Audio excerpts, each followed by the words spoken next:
Time to dive deep into the innovations that'll shape the future. Welcome to Vibe in Action. Woohoo! But Hyunmo, it's a bit different today. The vibe in the studio. How It's a special different? day. Why?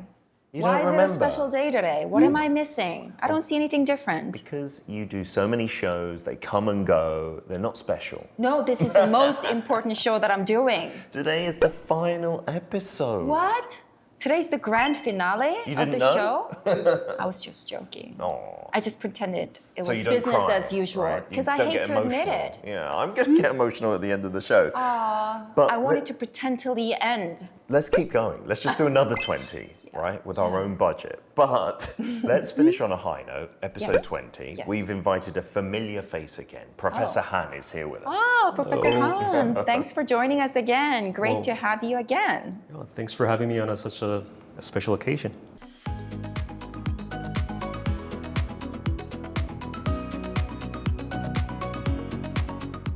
We're going to go out on a high note together. Yes, Yeah. so I'll do my We'll best do to our finish in a best. high note. Last impression is as important as the first impression. true. Well, we've been exploring the topic of smart city and what's it going to be that'll conclude the series and the show. No pressure, by the way. So I think so far we looked into smart mobility, smart buildings, some smart logistics, but what will be the point if we cannot, all of these elements working together as a system? So today we'll be looking into what we call the smart city control system. Ooh, we're meeting the ultimate boss today. Well, Control system. That's like the hub of everything, right? But is it possible to manage all of a city's information in one physical location? Believe it or not, yes. Oh, wow. Right. The decisive and conclusive key to making cities smarter and safer. It's like the one ring from the Lord of the Rings. To unite us all. Yes, the final piece of the puzzle. I guess we're gonna end things on a mega scale. Okay. Yes. Let's go find out the final piece of the puzzle. All together, Vibe in in action.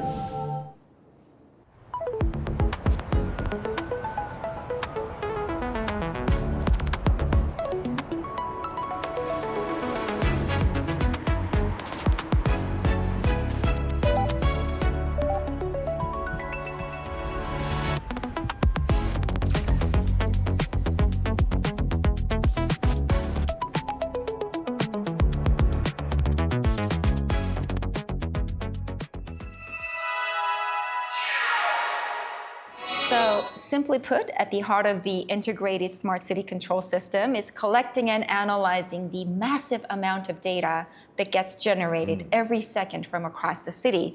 But don't we already have those busy control centers like traffic control centers and emergency response centers that are already working quite effectively? Yeah. Why do we need to combine them into one big giant system? Here's an example. So should a burglary occurs, and I think we need to find the fastest way to dispatch resources to protect the safety of the public. And the way of doing that is that with the comprehensive systems that everything is connected, we can identify the closest police dispatch that can be dispatched, as well as that way we can save time, and which can lead to protecting the safety person in danger. So like we're just detecting calling the 911 or 112 in the case of Korea, but they recognize who is at the closest Yes. location. Yes. So they're using that information in that sense. And then if it was like a medical emergency, could you analyze, I don't know, like the hospital capacity and things like Yes. this? Makes sense. I think it will be easier for people to identify where are the available beds, which doctors are available on call, wow. and which other kind of sort of type of resources are available on, so that it can contribute to saving the lives of humans. Oh, it sounds very necessary, especially when speed matters most. So you mean by integrating all that data, we can respond more quickly to emergency calls, right? Yes, so it's not just about enhancing the public safety, but also reducing the operation cost through promoting greater efficiency in systems. So, for example, by optimizing traffic flows, you can actually lower the congestion cost that can actually further reduce very negative externalities that can burden the municipalities. So that's kind of one of the aspects of how we can optimize the urban systems to reduce administrative cost. That's why it's connected to our economy. Yes. But cities are so vast, just thinking of Seoul. How can they collect all of that information? Will you be able to handle the gigantic volume of information? Right. I think the key is the IoT sensors. So over the years with the advancement technologies, IoT sensors has been increasingly deployed throughout the city, through which we can collect data in real time, whether that is about the air quality or traffic or the pedestrian movement and even the health. So the collecting data and analyzing data has become more affordable, and we're now with the abundance of data to analyze. So you gather all the necessary data through cameras and sensors only? Yes. Not necessarily. Cameras and sensors are one of the many examples of how we collect data. There's also invisible data, what we call the semantic web. Isn't data all invisible? That is. I guess the actual data, sent invisibly through wires. What is the semantic web? Yeah, I've never heard of Well, that. I've heard of the semantic- dark web, but it's not that, right? I know what semantic is. Yes, we can infer from that the word itself. So through analyzing what people are searching for in words. For example, if people search for flu, high fever. On the search engine. Yes, and if we see spikes in those words or semantics, we can infer that in that particular location there might be a flu outbreak, and then we can respond accordingly. Wow. So you not only collect the language on the web, you try to interpret and process Yes. the language and the relationships behind the web. Yes. But first thing comes to mind, what about people's privacy? Isn't this a serious invasion? Right. So one can argue that getting all those information might invade personal privacy. I think over the years, the public sector has established a system in place that can focus on anonymizing the data. And also, when we're analyzing this collected data, we make sure that we're not disclosing any of those personal informations, whether we use the data as collectively. So say that instead of using this data came from Chursu, we can say Or that Peter. it can be say like of the 3,000 people located in this area has shown this sort of patterns, and can use that data Not collectively. individual names and But things there'll be like a that. lot of people in doubt of that. Right. Yeah, it's hard to gain trust. Because you can sometimes. start collecting conversations, just natural conversations at a coffee shop for the purpose of the public safety. Yeah. Yeah, that's a hard line to not cross. But at the same time, data generated by a city, that's going to be vast. And these days, they talk about data being the new oil. It's so valuable, isn't it? The early smart city has focused on building the physical infrastructure itself. With the advancement of technologies and sensors, we're, like you said, collecting massive amount of data. But that actually can create new types of industry. For example, the consulting firms can collect those city-level data and derive useful implications that can contribute to improving the quality of life of people. So it's in a way not just improving the daily lives of urban dwellers, but also creating jobs for the industry as well. New industries being created. Yeah, if you can have an access to such an enormous set of resources, then it's like finding a gold mine. But besides profit making, can you also use it to help predict climate-related disasters like floods and wildfires earlier and more accurately? Yes, I can give you an example from New York City. New York City, in collaboration with the New York University, has deployed a sensor called the FloodNet throughout the FloodNet. city, which can detect the water levels should the rain occurs. There's a downpour rain.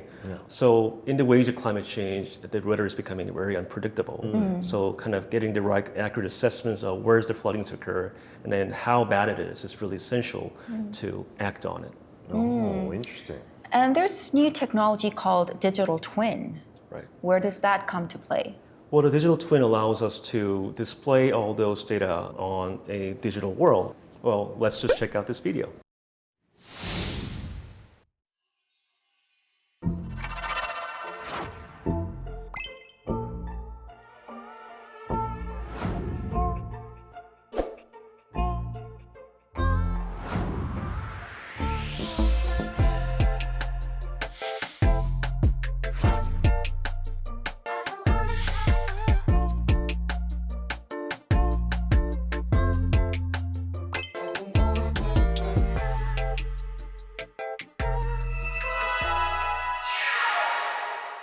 Well, it looks like something straight out of a video game, a virtual world that is perfectly identical to reality. And what's more, the reason it's called digital is because it's not a static replica. It updates in real time, right? But tell us, how does it help having a copy of a city when you're trying to prevent specific events? I would argue that the advantage of having digital twin is we can minimize the cost from trial and errors.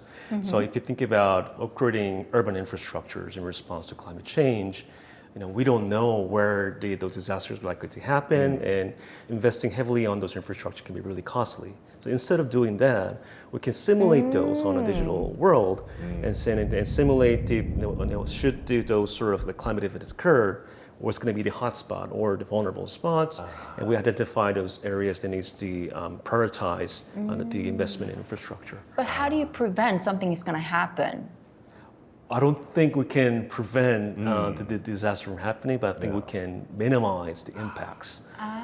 So I think digital twin can be a useful tool to see which part of the city is going to be the most vulnerable area, and what sort of high priority infrastructure needs to be in place to, say, prevent the roads from flooding or Like wildfire. or the wildfire too. In case of wildfire, I think the digital twin, we can simulate the wildfire in conjunction with the real-time weather data, like the wind direction. flows, wind directions, and then to see where the wildfire is likely to head, and then by responding in advance, we can protect the lives and health of the people. Wow. Yeah, because it's impossible to stop nature, right? You're not going to stop it raining or earthquakes or whatnot, but being prepared seems essential. But when a city does come to a standstill due to natural disasters, its businesses, its logistics, commerce, that all comes to a halt as well. So it's not just about safety and saving lives, which is great, but it's also about the economy and getting that going again. Right, quickly. so it can be minimizing the economic risks, if you will. Yes. Wow. Wow, but it will require so much work and calculation. Right, with the advancement, and I would argue that with the emergence of AI, now we are one step Outsourcing. closer to realizing that with more greater efficiency. Wow, and we just saw in the video that Korea's digital twin technology has been exported to countries like Saudi Arabia, which I think is so cool. And in other words, this technology that we developed to keep our own safety can become our new export item. Oh, K-smart cities or city K control digital centers. twin. Yeah, I like it. I like the name as well, digital twin. That sounds cool, doesn't Maybe it? there is a digital twin of me somewhere out there. In this city on the screen in the And they're doing background. the simulation. Of Vibe in Action Yeah, right by now. throwing in scripts, different versions of scripts. And maybe how many Vibe in Actions you can come up with. But on a serious note then, could this smart control system help in a situation like this? So that is the earthquake scene in Venezuela. Oh. Remember recently there was the horrific earthquake there. tragic. So many people lost their lives. But could it help in a major natural disaster as well? Again, not prevention, but maybe tackling it The control afterwards. system itself will be shaken Oh, that's by true. the earthquake. Yeah. Right. In the case of Venezuela, the country did not have a really effective early warning systems that allows people to evacuate on time. But the Google actually sent out early warnings to the individuals, which brought them some time to evacuate, and they're thus able to reduce the calamity. Wow. That's one of the examples. But on a city level, if you link all the CCTVs and all the IoT sensors that are designed to protect the public safety and welfare, there can be a real way to protect the safety of the people from not just the disaster, but also from crime too. So it is impossible to entirely stop or avoid natural disasters like earthquakes. Smart city control systems can help us evacuate better and minimize Yes. the damage. And in other words, it means if Venezuela had a well-established control system in place, it would have been able to significantly reduce the impact. Yeah, hopefully in the future they can put one in place, right? And I guess on the flip side, what are some cities out there that have already implemented some good smart city control systems? Is there anyone who's really getting close to the idea? There are a couple of examples out there. One will be Japan's Woven City. Woven City. Yeah. Well, many countries are already using AI and digital twin technologies. There are a growing number of cities around the world that's rapidly adapting digital twins. So why don't we take a look at those cases? Okay.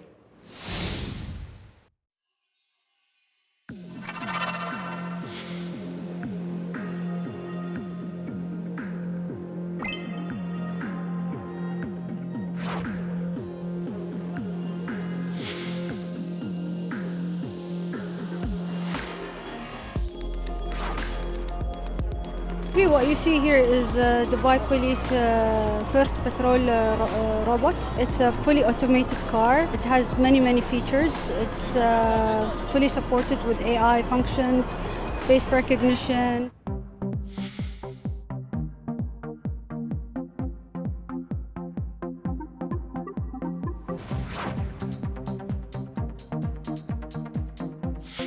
Urban city is a place where people can invent and develop all kinds of new products and ideas.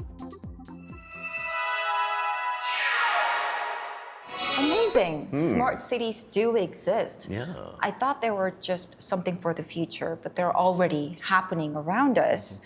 I'm curious, are these major countries and cities also benefiting economically thanks to these smart city technologies? Yes, as a matter of fact, Singapore is using digital twin technologies to attract new businesses and research institutions. And Dubai is fostering AI and autonomous driving as a key attractions to attract businesses.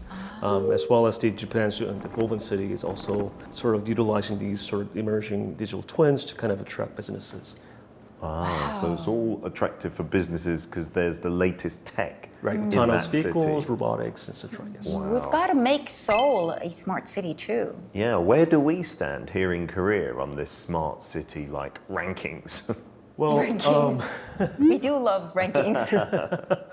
Well, Seoul has long been implementing the smart city technologies and digital twin. That we're using that to simulate the traffic flows and also analyze how we can optimize the public transit system and things like that. And throughout the country, there are a couple of master plan cities that were built to be smart. The example will be the Sejong city as well as the Busan Eco Delta city down in south. They were designed with that in mind. Yes, with that in mind. And also eco-friendly by the name of it. Yes, Yeah. surely. Well, it's very exciting, and I bet we have a definite competitive edge since we boast all the necessary infrastructures. you'd So, think. as an expert, in your opinion, what do we need in order to expand our competitiveness in the field of smart city beyond city operations and into other industries to ultimately generate more economic value? Well, as a planner, I think there's a great potential for smart city and smart control systems. I think we've done a tremendous job of improving the physical infrastructures and how we can make those infrastructures smart. And unfortunately, the previous approach on smart city has predominantly focused on the hardware, the infrastructure itself. So I think I mentioned this before, but focusing on the software elements and how we can utilize these technologies and control systems to improve the lives of people living in those cities will be the most important.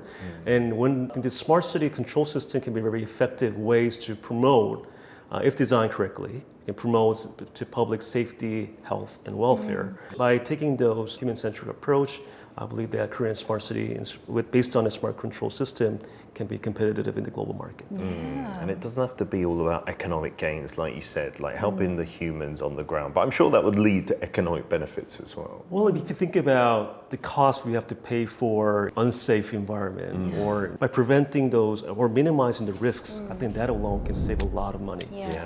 For not just for the people, but also for the government as well. Of course. So it's a long-term investment, I would argue. Wow, I think we need to pause for a moment because we've covered a lot. We've done the smart city control systems, their economic impact as well. Why don't we go over the key points one more time? Yeah, I believe in the power of pausing.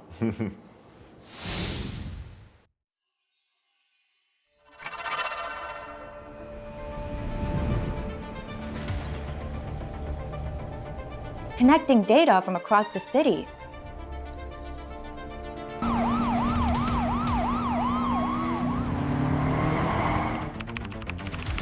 Collected through IoT, analyzed by AI.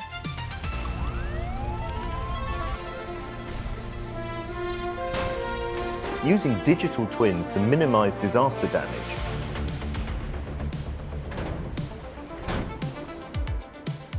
Turning city data into a future asset for new services and industries. Smart City Control System is the command center For both urban safety and economic growth.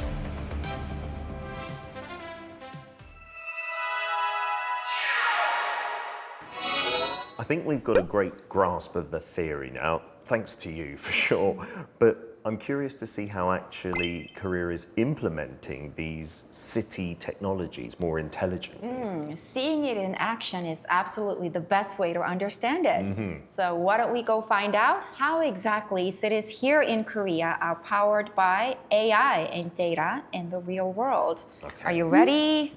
Vibe in action! Urban safety depends not on having more CCTV cameras, but on how quickly scattered information can be connected. This is the Anyang Smart City Integration Center, where information on public safety, traffic, disasters, and other city operations is brought together. It serves as the control tower, managing the entire city in real time. Since opening in 2009, it has grown into one of Korea's leading smart city models. 안양시에서는 순찰차나 구급차가 출동하면 도시 전체 교통신호가 실시간으로 연동됩니다. 이동 경로의 멈춤 신호를 진행 신호로 즉시 받고 구조 차량이 현장과 병원까지 막힘없이 달릴 수 있도록 길을 열어줍니다. 그 결과 긴급 차량의 의료기관 이송 시간이 50% 이상 단축되었습니다. 분초를 다투는 시민의 골든타임을 데이터와 정보의 통합을 통해 확실하게 확보한 것입니다. Anyang's smart safety network also protects the daily lives of seniors living alone. When a smart safety device, installed in more than 1,600 single senior households, detects a distress call, the center quickly coordinates with Korea's emergency services, police, fire, and medical services to provide immediate assistance.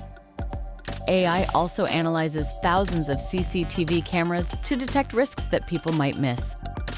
기존에는 7, 8천 대나 되는 CCTV를 육안으로 찾는 게 현실적으로 골든타임을 확보하기가 너무 어려웠습니다. 근데 그게 몇천 대가 됐건 간에 이 시스템이 관련된 실종자의 사진을 입력하거나 특성 정보를 입력을 하면 1초, 길어도 5초 이내에 그 많은 CCTV를 분석해서 빨리 알려준다는 것 자체가 이 업무의 시간을 경감시키고 신속한 대응을 할 수 있다는 것에 대해서는 비교할 수 없을 정도로 높은 효과가 나타납니다. The Integrated Drone Operations Center, which began operating in September last year, is also expanding the city's safety network. The drones fly autonomously along designated routes without a separate operator. When AI detects risks along rivers or in blind spots, it broadcasts on-site warning messages and immediately shares the information with the Disaster and Safety Management Center. 드론 항로 내에 있는 모든 장애물의 고도를 파악하고 해당 장애물보다 최소 3에서 5m가량 높은 항로를 직접 설계했습니다. 덕분에 드론의 안정성을 확보할 수 있었고요. 추가로 AI 기능을 활용해서 관제실의 인력이 해당 비행을 보고 있지 않더라도 하천에 들어온 시민을 드론과 관제 시스템이 자동으로 탐지하고 탐지 시에는 저희 시스템과 시민분께 양방향으로 안내를 주도록 만들어서 모니터링의 효율성까지 잡을 수 있었습니다. Anyang's smart safety network was built on the government's Smart City Standardization Policy. The Smart City Integrated Platform, developed by the Ministry of Land, Infrastructure and Transport, was approved as an international standard by the International Telecommunication Union under the UN in September last year. To learn from this proven technology and operational expertise, visitors from more than 140 countries now come to Anyang. 여러 시스템들의 기술이 하나로 모여서 운영될 때 거기에 AI 어떤 시너지 효과들이 발생하기 때문에 그건 결국 기술도 중요하지만 이걸 어떻게 핸들링해서 어떻게 운영을 잘하느냐가 가장 중요한 거고 그런 운영 노하우를 배우러 오는 게 가장 큰 특징이라고 말씀드릴 수 있겠습니다. 우리 안양시가 꿈꾸는 미래는 명확입니다. 위험을 미리 예측하고 차단하는 AI 기반의 스마트 안전도시입니다. 기술 그 자체는 목적이 될 수 없습니다. 아무리 첨단 기술이라도 시민의 생명을 구하지 못하고 일상을 지켜주지 못하면 의미가 없기 때문입니다. 시민의 당연한 평온함을 기술로 든든하게 뒷받침하는 것이 안양시가 지향하는 진정한 미래상입니다. technology that connects cities and protects people. The smart city experience proven in Anyang is expanding beyond Korea to become a new global standard for cities.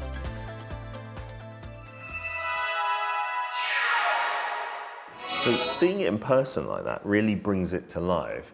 But I think one issue is every city is so different in terms of its infrastructure, size, population, set History, of resources. culture, yeah. So how do we move away from just having this in a few major cities to making it a real kind of strong point of Korea as a whole? I would argue that so far the smart city control system approach has been very top-down, meaning that there has been a centralized efforts to make those happen. But at the municipal level, at the local level, oftentimes those local municipalities are not equipped with enough resources and infrastructure to realize that. So figure out a way to make those local municipalities able to adopt the smart city control systems to protect the public safety and welfare, health people is going to be key to enhance the competitiveness in the future. So having it scalable from bigger to smaller, perhaps. Yes.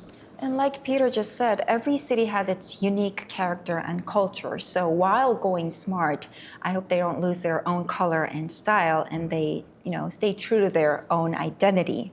In that regard, Professor, what is your suggestion to build a uniquely Korean smart city? What is your ideal model for Korean smart cities? Well, that's a great question. I think it would have to do with our unique culture, efficiency, and the social care. And then I think the efficiency comes from our pali culture, which has allowed us to promote greater efficiency through the development of technologies like smart city technology and smart city control system, which has made our lives very, more convenient and allows government to lead to the cost savings.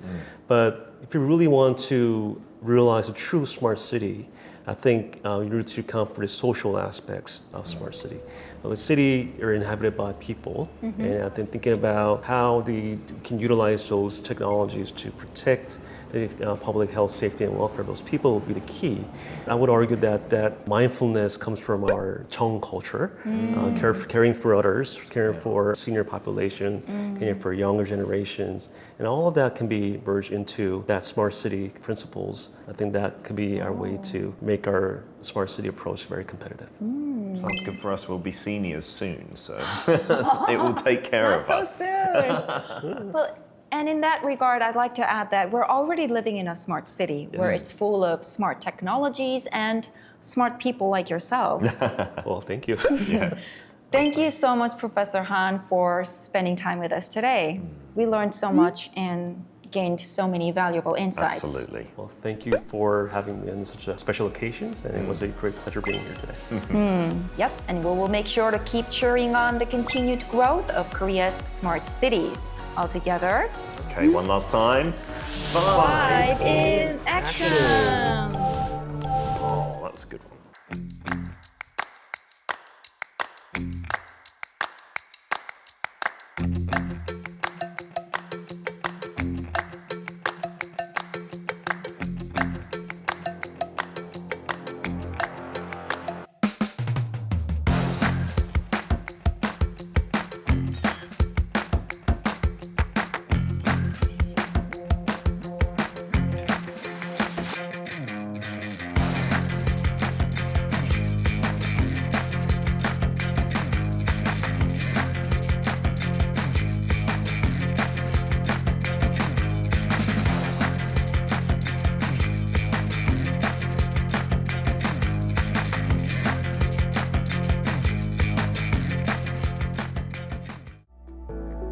Peter, this finally brings us to the moment when we say goodbye. The end?